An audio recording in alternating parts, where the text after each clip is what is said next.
What's going on, everyone? Welcome back to the show. So today we're going to take a look and listen to Senator Hassan. She's going to be asking questions of Mr. Bisignano. He is the nominee for the Social Security Commissioner position. And so we're going to hear what both of them have to say. But first off, you guys can do me a favor. Please like the video. And if you're watching this video and you want to see more content like this, please consider subscribing to the channel. You can also send me an email if you have a story that you want to share, if you have a topic that you want me to talk about. You can send the email to david@thetecshow.com. And then also, if you're sending me a story or something that you want me to talk about, send me a link to the video or send me a link to the article. Okay, let's go ahead and take a look and a listen to Senator Hassan and Mr. Bisignano. Here we go. Senator Hassan. Thank you, Mr. Chair and Ranking Member Wyden. Good morning, Mr. Bisignano. It was very nice to visit with you in our office, and congratulations to you and your family for your nomination. Before turning to Social Security issues, I want to ask you a simple question that I'm asking every nominee now related to recent events. If directed by the President to take an action that would break the law, would you follow the law or follow the President's directive?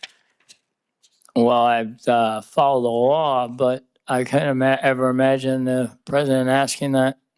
Well, I'm glad you will follow the law. I challenge the notion that you can't imagine this president instructing somebody to break the law. I won't go through the litany, but there are plenty of examples of it since he took office. Now, I want to move on to Social Security. Elon Musk and President Trump have set their sights on cutting Social Security, Medicare, and Medicaid to pay for tax cuts for corporate special interests and billionaires. Elon Musk has referred to Social Security as a Ponzi scheme. That's in quotes. And he recently called for cutting up to $700 billion from Social Security and Medicare. That could mean cutting 1/3 of these programs. Social Security operates, as you know, on simple math. To achieve a 1/3 cut, you'd either have to take away benefits for 1/3 of the people currently receiving them or cut the payments that they're getting by 1/3. So, Mr. Bisignano, which is it? Are you going to throw 1/3 of the people off of the program or cut their benefits by 1/3? Neither. That's good to hear. So if the President and the Congress decide to cut these benefits, you're going to stand up for the beneficiaries? Well, if Congress decides, ultimately these decisions get done in the Senate Finance Committee. It's a collaboration. It's not the commissioner's job to make that decision. So do you oppose cutting 1/3 of Social Security benefits? I think the President has made it very clear that he has no objective, and he's made it very clear to cut any benefits from Social Security. Yet he has Elon Musk, who until he was told he couldn't by a court, running rampant through Social Security, and he's laying off staff and making it much more difficult for people to get benefits. That's inconsistent with the President's pledge. If you are confirmed, will you commit to stand up to Elon Musk and Doge and stop them from cutting 1/3 of Social Security benefits, which Musk has already said he wants to do? Well, I've worked for Tony Terciano. I've worked for Jamie Dimon. I've worked for Henry Kravitz. I've worked for Sandy Weil. I've worked with them. I have the ability to lead the agency in the manner that this Senate Finance Committee wants me to do that.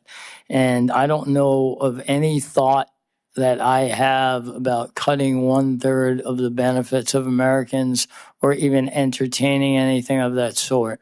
Well, I appreciate that. I think I will echo the ranking member's request that we get a commitment from you that you will keep Doge out of Social Security, because one of the things we're seeing since this administration took over is steps that are making it harder and harder for people to apply for benefits, get benefits, and really working to slow things down, which is one way, of course, of slowing benefit payments, and reducing costs at the expense of beneficiaries. Let me turn to a New Hampshire issue.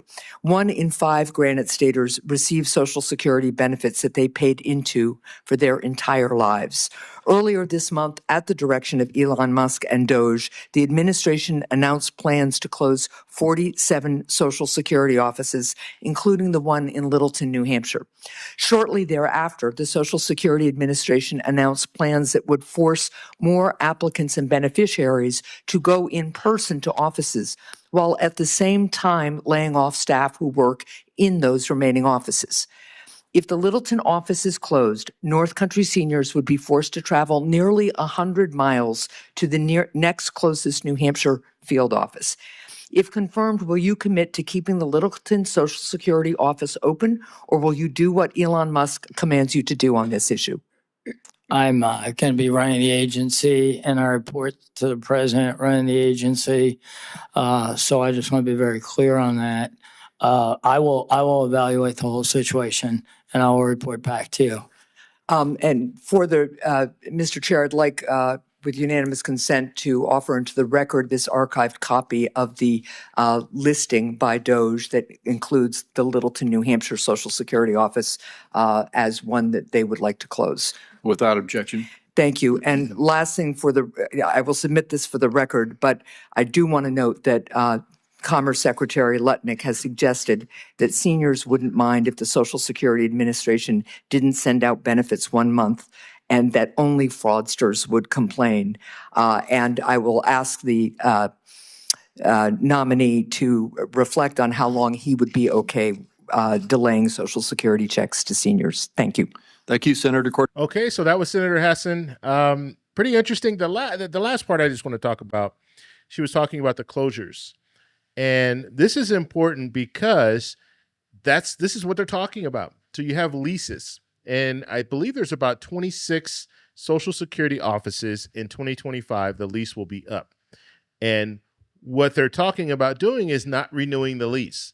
And so Doge has a list of these Social Security offices, and because the lease is up in 2025, they're recommending not renewing those leases, which would close those facilities, which means that some of those people that are working there will be laid off, and it would put a burden on the people who need the services. So if you're receiving Social Security benefits and you need the services and you need to go to an office, you might have to drive further in order to get to that office.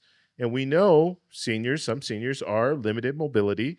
Some of them don't drive. So this would be a real hindrance on them if you decide to close more offices. And so that's the fear right now. So there hasn't been anything confirmed as far as what offices will be closed, but because Doge put this list together, we know what offices they're targeting. And so that's what the senator was saying. One of the offices happens to be in her state, and so that's why she was bringing that to light.